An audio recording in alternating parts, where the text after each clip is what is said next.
On retrouve Emmanuel Vivien Tomi, journaliste, directeur de publication de Plume Libre, Firmin Teko Agbo, chroniqueur politique, et Jérôme Sossou, également journaliste et directeur de publication de Triangle des enjeux. On va en République démocratique du Congo, qui a reporté en juin la cérémonie de restitution par la Belgique d'une relique de l'ex-premier ministre du pays. Patrice Émeric Lumumba a annoncé la présidence congolaise mercredi 5 janvier. Héros de l'indépendance de l'Est-Congo belge, le Premier ministre avait été renversé lors d'un coup d'État puis exécuté avec l'appui de mercenaires de l'ancienne puissance coloniale. Alors, Jérôme Sossou, selon vous, qu'est-ce qui a poussé les autorités congolaises à repousser ?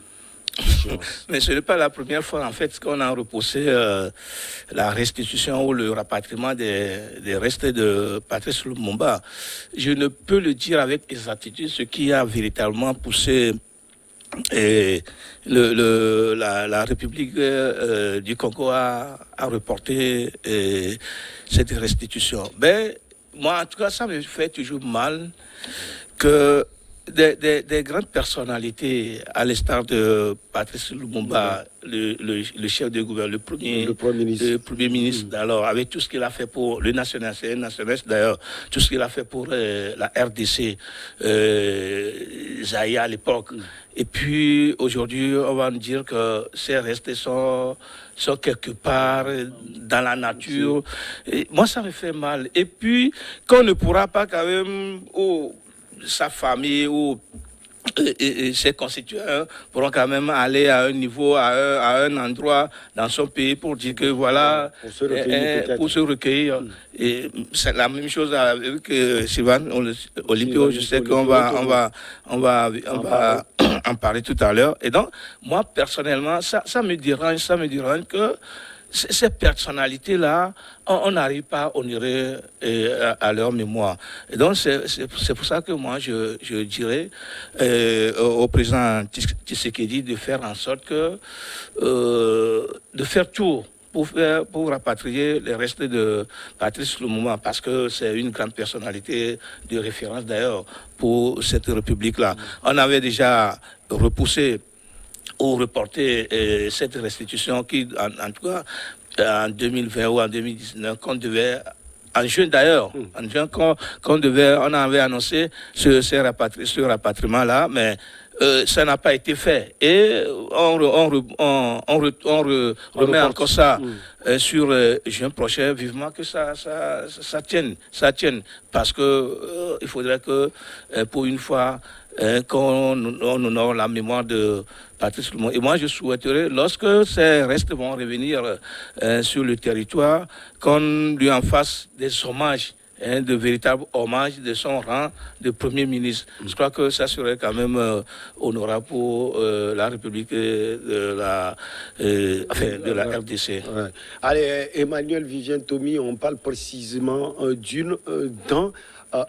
Expliquez-nous en quoi ce rapatriement est on ne peut plus important, non seulement pour la République démocratique du Congo, mais également pour toute l'Afrique. Oui, je crois qu'il faudra replanter un peu le décor. Patrice Emery Lumumba était quand même un nationaliste et révolutionnaire. Il a contribué à l'indépendance réelle du Congo. En 1960. Mais après, en 1961, il a été assassiné. Assassiné le 17 janvier. Pas seulement assassiné, il fallait faire disparaître son corps. Parce que Patrice lui-même le dit dans un écrit, je crois que le jour où je vais mourir, il ne va pas vouloir que mon corps soit exposé pour que les gens viennent me rendre l'honneur dû à mon rang. Vous savez, Patrice Lumumba, qui était quand même un intellectuel de haut rang, en ce temps déjà, et qui exigeait quand même le respect de la part de ses adversaires. Vous savez, il a demandé aux Blancs, les colons belges, vous devez m'appeler Excellence, parce que je suis Premier ministre. Désormais, je ne suis plus votre valet. Alors, quand Patrice Lumumba a été assassiné, parce que c'est le mot, il a été assassiné, on a essayé de dissoudre son corps dans de l'acide. Et ce n'est pas les Congolais qui l'ont fait. Il paraît qu'il y avait les Congolais, mais aussi les Belges. Et donc... On parlait même d'un commissaire police. Oui, de la police belge.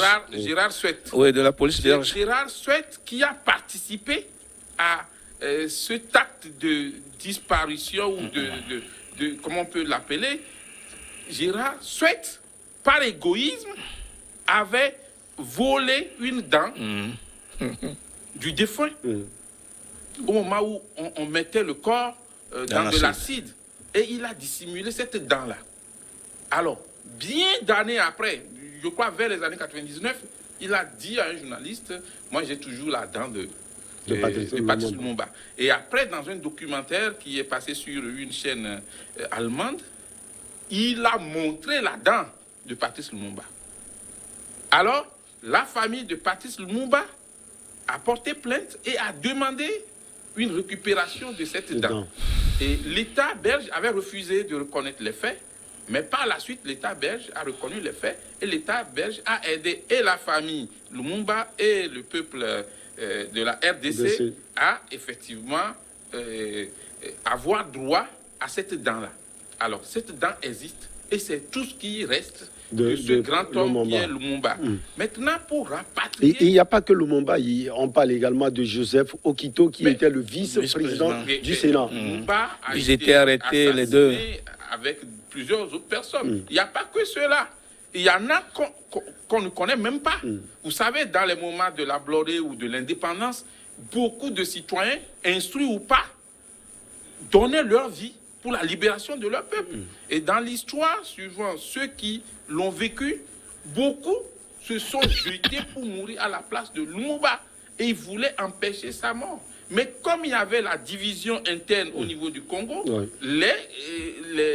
nos ennemis en ont profité pour dire que c'est des sécessionnistes qui ont essayé d'en découdre avec le Premier ministre. Bref, Lumumba est assassiné. Maintenant, tout ce qui nous reste de sa mémoire, c'est cette dent-là. Alors, pourquoi cette dent traîne?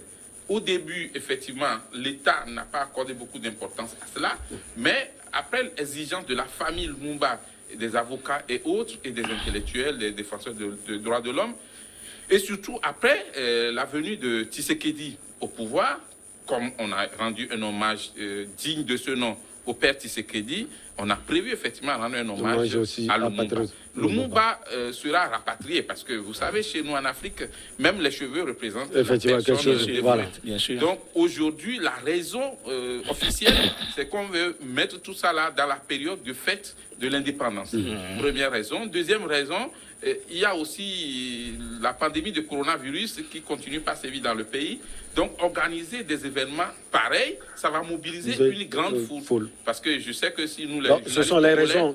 Si les journalistes togolais, nous avons la possibilité, on ira en RDC ce jour-là. Ouais. Et que Dieu nous aide, de bonne volonté nous achète le billet. C'est vrai que ce sont les... Oui, Tommy, c'est vrai que ce sont les raisons données par raison officielle, donnée, mais est-ce que c'est réellement la cause fondamentale? C'est la raison politique.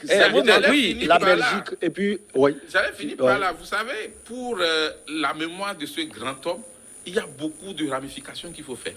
Et donc, il y a beaucoup de négociations, de couloirs. On ne peut pas tout dire ici.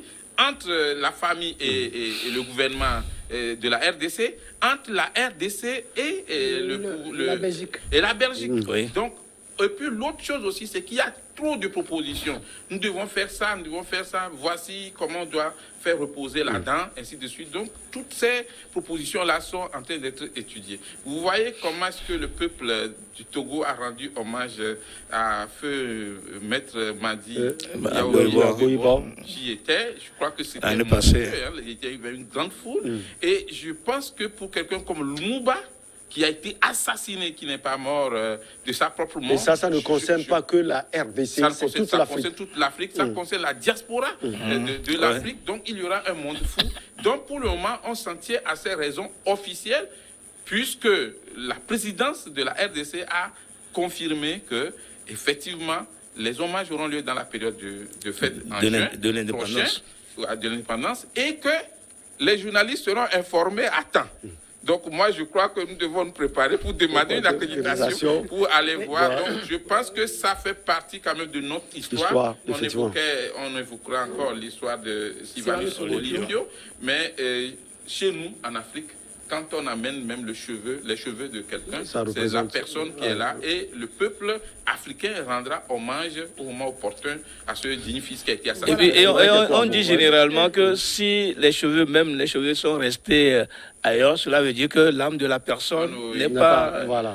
Ouais, au-delà de tout ce que Jérôme Sosso et Viviane Tomi ont dit, moi je peux juste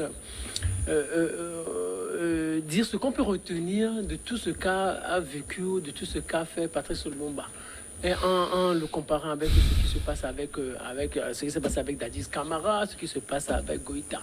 Moi, je dis, Lumumba, bien sûr... Est-ce qu'on peut comparer Lumumba et Goïta? Non, une seconde. Deux mondes différents. Vous ne me comprenez pas encore. Bon, allez-y, peut-être qu'on va comprendre vers la fin. Je dis, en réalité, bon, c'était des nationalistes. Jérôme ce soir dit c'était un nationaliste. Il se battait pour son pays, la RDC. C'est comme un Goïta aujourd'hui qui se bat aussi pour le Mali, pour son pays, le Mali. Je ne suis pas d'accord sur cette comparaison. Non, regardez ce que je dis. Laisse-le aller au bout de sa logique d'abord.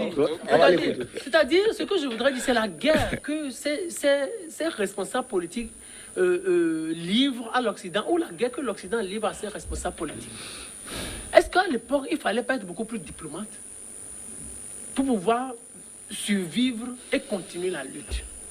Est-ce que Lumumba, sa lutte, avait vraiment porté, et sa lutte, bien sûr, il y a eu l'indépendance, mais est-ce que la suite, est-ce que lui, il était juste fait pour avoir l'indépendance et mourir après, et mourir encore comment? Assassiné sauvagement, non, la disparaître. question ne se pose pas comme ça. Non, regardez, est-ce qu'on était obligé de le tuer? Non, attendez, moi je ne vois pas les choses comme ça. Moi je dis, il fallait se rendre à l'évidence que les forces en réalité n'étaient pas les mêmes.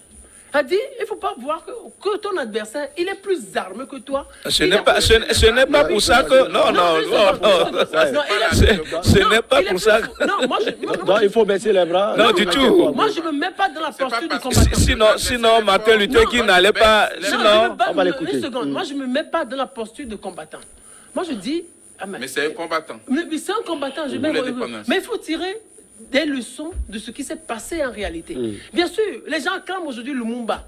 Les gens acclament aujourd'hui Thomas Sankara. Mais est-ce que après leur assassinat, qu'est-ce que ça a apporté? Surtout aussi, exactement. Après l'assassinat. Qu'est-ce que cela a apporté? Des personnes comme ça, des personnalités comme ça n'appartiennent plus à leur famille seulement. Non, regardez, ça c'est clair. Emmanuel Vivien. Oui, c'est des hommes d'État. Et je vais te rappeler qu'en pleine séance à l'Assemblée nationale, alors que le président de la République d'alors devrait prononcer son discours, Lumumba, sans autorisation, après le discours qui caressait le côlon dans le sens des poils du président, Lumumba a arraché le micro sans demander la permission, alors que le président était là, et il a craché ses vérités. Et le discours de Lumumba est plus rentré dans l'histoire que le discours du président. Il est porté par l'histoire, ça c'est normal. Attendez une seconde, vous parlez de l'histoire. Il fallait baisser les bras parce que l'autre est fort, on n'aura jamais eu l'indépendance. Vous parlez de l'histoire, vous parlez de cette vérité qu'il a eu à cracher. Sa famille gagne quoi en réalité? Non. Sa famille gagne quoi en réalité? On ne vit pas que dans sa famille. On a eu l'indépendance. Donc c'est-à-dire qu'il faut se battre, mourir en martyr. On ne parle pas. Je te reconnais pas. Tu es un patriote? Non, une seconde. Et puis, on va se faire écouter. On va se faire écouter. Oui, Firmin. Écoutez ce que je dis. Après tant d'années, est-ce qu'il ne faudrait pas réfléchir pour pouvoir mener ou penser à d'autres stratégies de lutte? C'est-à-dire qu'il faut juste lutter, aller sur le terrain de lutte. Non, mais malheureusement, la liberté ne se donne pas. La liberté s'arrache. Et c'est ceux qui ont assassiné qui devraient changer de stratégie. C'est ceux qui ont tué qui devaient changer. Vous pensez qu'ils vont changer de stratégie? Bien sûr. Non, ils ne passeront pas de stratégie. Parce que 60 ans après... Mais 60 ans après, qu'est-ce qu'on y gagne? 60 ans après, qu'est-ce qu'on y gagne? On marque une petite pause. On revient. D'accord. Je vous donnerai encore le temps de parler un peu de Lumumba parce que c'est un sujet passionnant. La pause, elle s'impose.